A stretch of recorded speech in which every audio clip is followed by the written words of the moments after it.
I helped my best friend build his dream. Then I found out he was destroying mine behind my back. I never thought I'd be the kind of person who would sit down and write something like this. For years, I was one of those people who scrolled through posts late at night, half distracted, half entertained, reading about other people's betrayals, disasters, and slow-motion implosions like they were cautionary tales meant for strangers. I always assumed there was something obvious in those stories, some clear warning sign the person ignored, some moment where I'd think, yeah, I wouldn't have done that. I trusted my instincts. I trusted the people around me. I believed that if you were loyal, if you showed up consistently, that loyalty eventually came back to you in one form or another. That belief is probably the reason this story exists.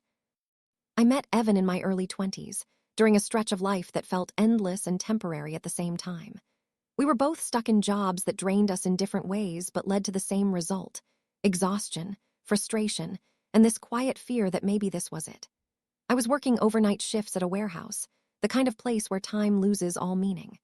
The lights were always too bright, the air always smelled faintly of dust and cardboard, and my body felt permanently sore. Evan bounced between retail jobs and food delivery. He was always tired, always stressed, always checking his phone to see if another shift had popped up or if his bank balance had dipped into the danger zone again. At first, we were just two guys killing time in the same break room, complaining about managers, complaining about customers, complaining about how unfair it all felt. But eventually, those complaints turned into conversations. Conversations turned into shared jokes, shared frustrations, and eventually shared dreams. We started talking about what we'd do once we were out. Not in a serious, step-by-step way, but in that loose, desperate way people do when they're convinced they're meant for something else. Evan was good at listening. That was the first thing I really noticed about him. He didn't just wait for his turn to talk. He remembered things I'd mentioned weeks earlier. He'd bring them up casually, like it mattered. When I talked about ideas I had, things I wanted to build or try, he didn't laugh or brush them off. He leaned in. He asked questions. He made it feel real. "You're not meant to stay here," he'd say sometimes, usually with a half smile, gesturing around the warehouse or the parking lot we were standing in. "You think too big." I believed him, and I said the same about him. It felt like we were pulling each other forward, even if neither of us had actually moved yet. Over time, our friendship became something steady and familiar. Gym sessions turned into late-night drives.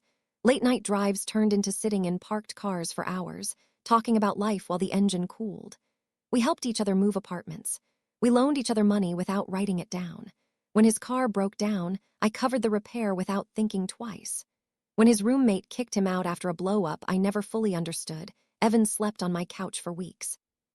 He ate my food, borrowed my clothes, complained about his situation like it was temporary, like he just needed one break for everything to turn around.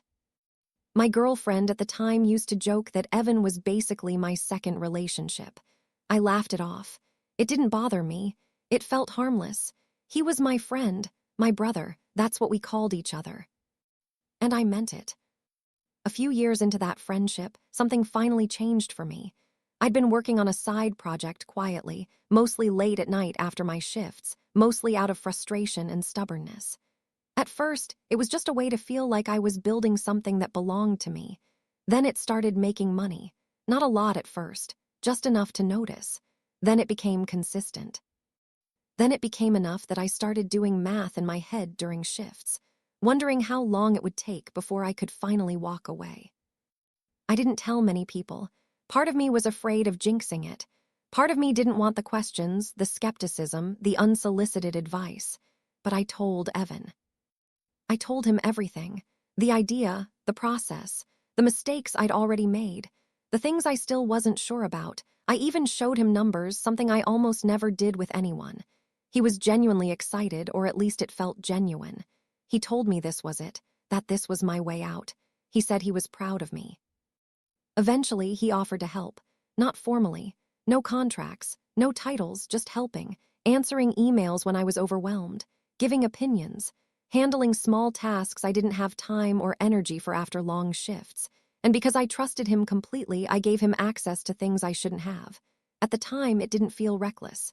We shared everything else. Why would this be different? As the project grew, my life started to change in small but noticeable ways. I quit the warehouse job. I slept normal hours for the first time in years. I felt lighter, like I could finally breathe. Evan's situation, on the other hand, stayed mostly the same. He was still stressed about money, still frustrated, still stuck in jobs that made him miserable. I felt guilty about that. It didn't seem fair that I'd caught a break and he hadn't. So I helped him more.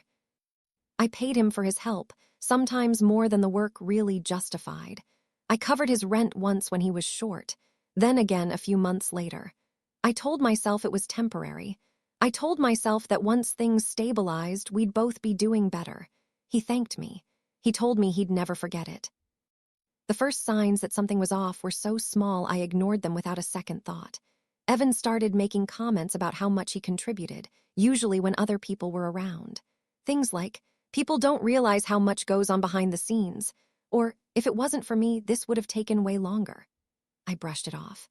Everyone wants to feel appreciated. I made more of an effort to thank him, to acknowledge his help openly. Then he started correcting me when I talked, finishing my sentences, reframing my ideas as if they were refinements he'd suggested. It irritated me in a way I couldn't quite explain, but I told myself I was being sensitive. We'd always bounced ideas off each other. This wasn't new. Then came the jokes. "Careful," he'd say, laughing. "I might just start my own version one day." I laughed too, even though something in my gut tightened every time he said it. It felt like one of those jokes that only works if you don't think about it too hard. Around that same time, my relationship started to fall apart. I was distracted, stressed, constantly thinking about work. My girlfriend felt pushed aside. She told me she felt like I was never really present anymore, like my mind was always somewhere else. She wasn't wrong. When we finally broke up, it was messy and quiet at the same time. The kind of breakup where there's no big explosion, just a slow realization that something fundamental has changed. Oven was there constantly afterward, calling, texting, showing up with food, sitting with me in silence when I didn't feel like talking. He told me I deserved better. He told me I'd lost myself trying to make everyone else comfortable. He said he was glad I was finally focusing on myself. At the time, I thought I was lucky to have a friend like that. Looking back, I wonder how much of that support was genuine, and how much of it was him stepping into space that had suddenly opened up. Not long after that, he started asking more specific questions about my plans. Not just general curiosity, but detailed, pointed questions. Whether I'd ever sell the business, how much I thought it was worth, whether I'd consider bringing on partners officially. I answered honestly. I told him I valued independence. I told him I was cautious about partnerships. He nodded. He said he understood. I believed him. I didn't realize that, while I was talking, he was listening in a very different way than I thought. Not long after those conversations, I started noticing little things that didn't quite add up, though at the time they felt too insignificant to confront. Someone would mention Oven in passing during conversations about my work, people who barely knew him but somehow knew his name. A client casually asked if Oven was still handling most of the operations stuff. Another assumed Oven and I were officially partners. Each time it happened, I felt a flicker of confusion, followed by the familiar instinct to rationalize it away. Oven talked a lot. He was social. He was probably just enthusiastic, maybe bragging on my behalf. I didn't want to believe anything else. The truth is, I was exhausted. Running something of my own was rewarding, but it was also overwhelming. Every problem landed on my shoulders. Every mistake felt personal. Oven had become part of the routine, part of the noise in my life, and I didn't want to disturb that balance, so I ignored the discomfort. I told myself I was lucky to have help.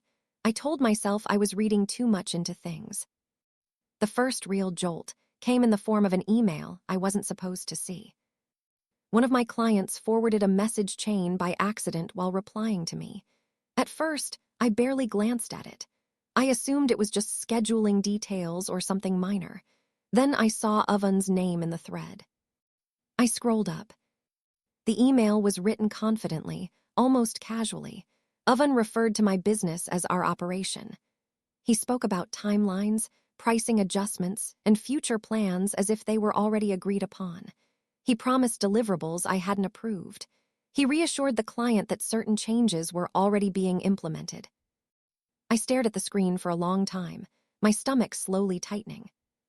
It wasn't just that he'd overstepped. It was how comfortable he sounded doing it. When I confronted him later that day, I tried to keep my tone calm.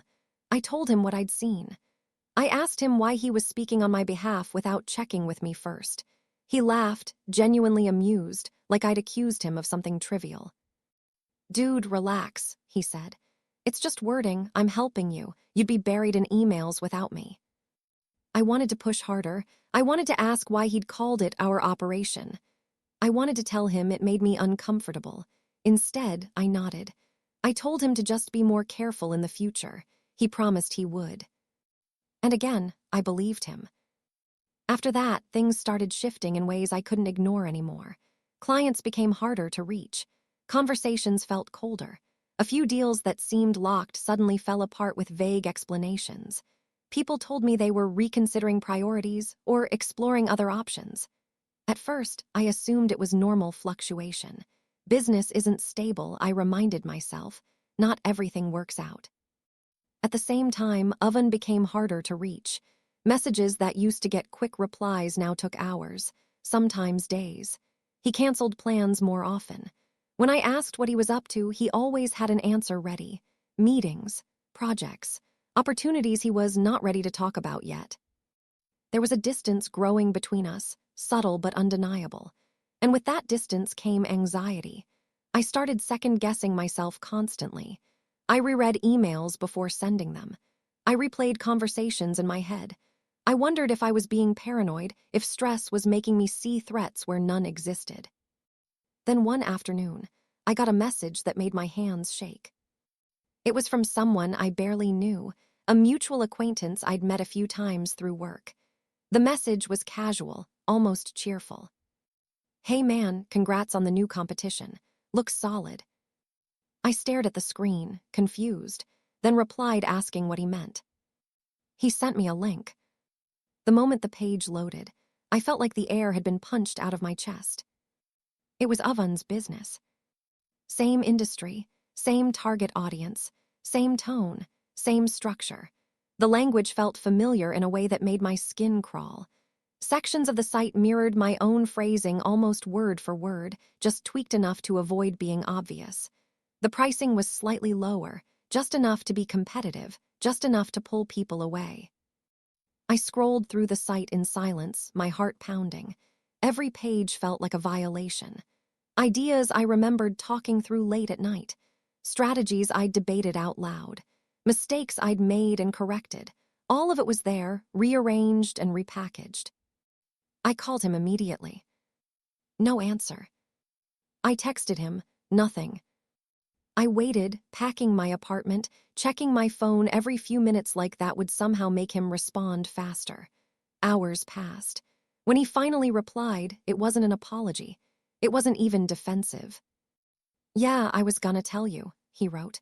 "Didn't think it'd be a big deal." A big deal. When I asked him how he could do this, how he could launch something so similar without even warning me, he said he needed to do what was best for him. He said he'd learned a lot working with me. He said he felt like he'd earned this opportunity. I reminded him of everything I'd done for him. The money, the support, the trust. He replied, "That was your choice." That sentence replayed in my head for weeks. The fallout didn't happen all at once. It unfolded slowly, painfully, in ways that made it hard to explain to anyone who wasn't living it. Clients I'd introduced Oven to started drifting toward him. Some didn't even realize there was a difference between our businesses anymore. Others stopped responding entirely. Mutual friends grew awkward. Conversations stalled. Invitations stopped coming. I started hearing things secondhand. Oven was telling people I was difficult to work with, that I was controlling, that I took credit for other people's ideas. He framed his move as independence, as breaking free from someone who'd been holding him back. For a long time, I blamed myself more than I blamed him. I replayed every decision I'd made. Every moment I'd ignored that tight feeling in my gut. I convinced myself that I'd been naive, that I'd practically handed him the blueprint and shouldn't be surprised he used it. One night, around 3 in the morning, I found myself sitting on the kitchen floor with my laptop open, surrounded by unread emails and half-empty cups of coffee. I realized I hadn't eaten in almost 2 days. My phone buzzed, and for a split second, my heart jumped, some irrational part of me still hoping it was Evan calling to say he'd messed up. Instead, it was a message from someone who clearly didn't want to get involved. "Hey, I probably shouldn't say this," it read, "but Evan's been telling people you're unstable and hard to work with. Thought you should know." That was the moment something inside me shifted. Up until then, part of me had still believed this was impulsive, desperate, that he'd acted out of fear or frustration. But that message made it clear this was something else. This wasn't just about him starting his own thing. This was about him tearing me down to make room for himself. It wasn't an accident. It was calculated. Say continue when you're ready for the next part. After that message, everything I'd been holding together finally started to crack. Up until then, I'd been functioning on adrenaline and denial. I told myself I just needed to work harder, respond faster, fix whatever was broken. I believed that if I stayed professional, if I didn't react emotionally, things would stabilize on their own. That belief died quietly over the next few weeks. I started waking up with a tight chest, like I'd already missed something important before the day even began. Every notification made my stomach drop. Every email felt like it might be another client walking away, another polite rejection wrapped in corporate language. I reread messages obsessively, looking for hidden meaning, wondering if Evan had already spoken to them, wondering if I was always one step behind. I stopped sleeping properly. When I did sleep, I dreamed about conversations that never happened, about explaining myself over and over to people who didn't listen. I lost weight without trying. Food tasted like nothing. My apartment felt smaller, quieter, like the walls were closing in on me. The worst part wasn't losing business. It was losing certainty. I stopped trusting my own judgment. I questioned every decision I'd ever made. I wondered if I really was difficult to work with, if I really had taken credit for things that weren't mine. When enough people hear a version of you, even a false one, it starts to echo back in your own head. Friends noticed the change before I did. A few reached out cautiously, like they didn't want to say the wrong thing. Others disappeared completely. Some took Evan's side outright. They didn't tell me they had. I found out through silence, through invitations that stopped coming, through group chats that went quiet when I spoke. I learned quickly who wanted the truth, and who just wanted the version that made things simpler.